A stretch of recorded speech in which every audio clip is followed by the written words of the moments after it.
Գյուրջան Կասկադ 60 ամիս փուլային վճարում բազմաթիվ առավելություններ։ Դրությամբ ինչ ունեք ասելու, թեև երեք Արսեն Բաբայանը մի քանի դրվագ ներկայացրեց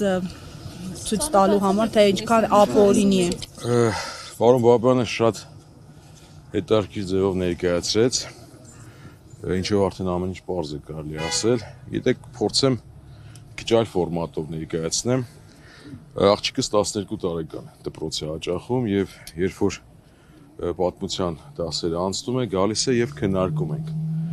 Ես վստահ եմ, որ որոշ ժամանակ անց, երբ որ այս օրերին անդրադառնանք, մեր երեխաները գալու են ու ասեն. հայրիկ, ինչ էիր անում դու այդ օրերին, երբ որ դասընթացը դա առարկան լինելու է պատմության վերնագիրը, դասը լինելու է մոնղոլ-թաթարական արշավանքներից մինչև ԿՊ արշավանքները հայ առաքելական եկեղեցու դեմ։ Եվ գալու է հարցնելու ինչ էիր անում դու այդ օրերին։ Իմ համար աբսուրդ է եւ զարմանալի է, թե ինչ են պատասխանելու ներկայիս իրավապահ այն աշխատակիցները, լինի քննիչ թե դատախազ, որոնք այս շինծու գործերը կարում են։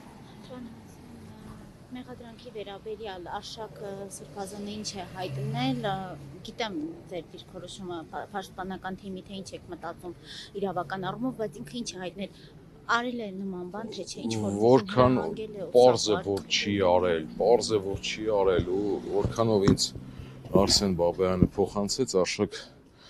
Սրբազանը միայն ծիծաղել է այս ամենի հետ կապված, որովհետև այս ամենը արդեն ծիծաղելու է եւ զավեշտ տալի է եւ ամոթալի է։ Գիտեք, նույն տրամաբանությամբ, եթե որևէ բուհի տարածքում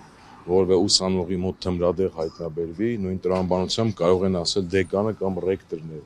դա կազմակերպել, այսինքն մենք արդեն գործ չունենք իրավաբանության հետ։ Ով է անձը, ում սապարկում ըստ գործի եւ ցուցմունքով է թվրանյութ է դրվել։ Ես որքանով տեղյակ եմ գործի մանրամասներից որևէ կոնկրետ ցուցմունք չկա Արշակ Սրբազանի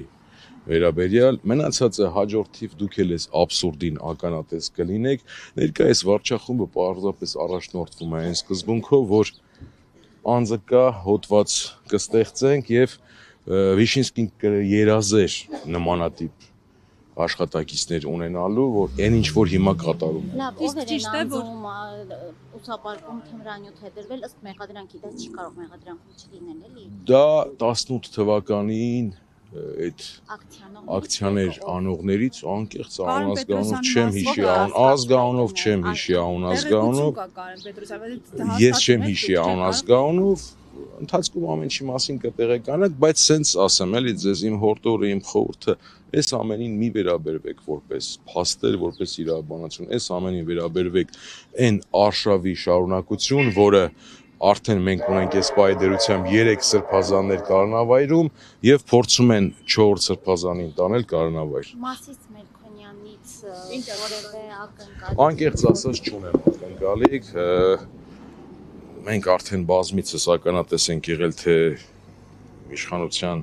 սրտի դատավորի պարագայում ինչ որոշումների ենք ականատես լինում եւ հետարքրականը այն էր, որ Արսեն Բաբայանը նախորոք արդեն կանխատեսել էր եւ այս ամենը արդեն կանխատեսելի է, հասկանում եք,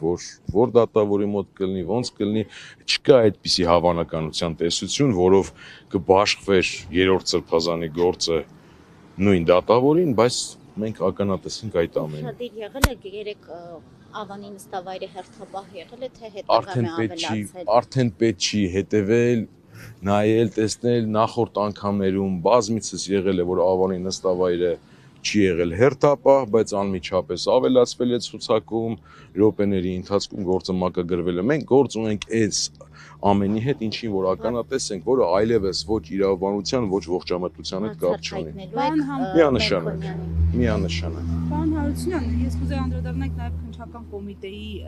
քննչական կոմիտեում ձերբակալելու այս դրվագին, մի գործով կանչել, մեկ ուրիշ գործով տանել, սրա նախադեպերը կան։ Մենք այլևս ոչ թե պետք է նախադեպերին նայենք, այլ մենք պետք է առաջնորդվենք այն կանխավարկածով, որ ամեն ինչ հնարավոր է ներկայիս